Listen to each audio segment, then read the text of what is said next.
প্ৰচণ্ড শীতৰ মাজতো মই আজি মাছ বিক্ৰী কৰিবলৈ এয়া মাছুৱৈ বেপাৰী লগাইছোঁ। তেওঁলোকে জাল মাৰি আছে। এয়া মানে সৰু ডাঙৰ ইমান ডাঙৰ নহয়, মিডিয়াম আৰু সৰুকেইটা উঠাই পেলাই বিক্ৰী কৰি দিম বুলি ভাবিছোঁ।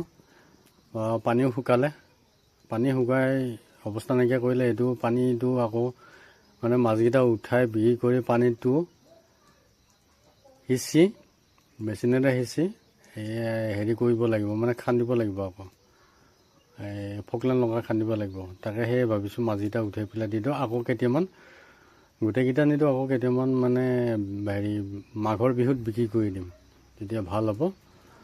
সেয়ে আপোনালোকক তাৰে ভিডিঅ' এটি দেখাম বুলি ভাবিলোঁ, সেয়ে আপোনালোকৰ মাজলৈ আনিলোঁ। আপোনালোকে চাই কেনে পালে জনাবচোন।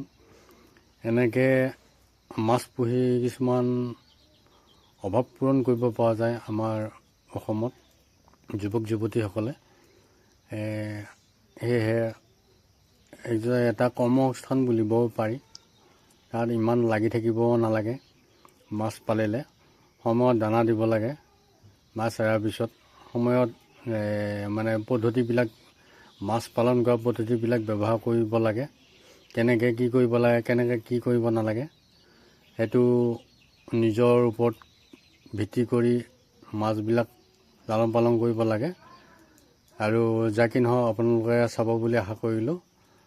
আপোনালোকে যথেষ্টখিনি মোক ছাপোৰ্ট কৰিছে মোৰ চেনেলটোৰ জৰিয়তে। আগলৈ যাতে এনেকৈ ছাপোৰ্ট কৰি গৈ থাকে, তাৰ বাবে আকৌ নতুন নতুন যাতে ভিডিঅ'বিলাক বনাই পেলাই আপোনালোকৰ মাজলৈ আনিব পাৰোঁ। সেয়েহে আজিলৈ আপোনালোকৰ মাজৰ পৰা বিদায় মাগিছোঁ। আকৌ এবাৰ নতুনকৈ লগ পোৱাৰ প্ৰতিশ্ৰুতিৰে বাই বাই।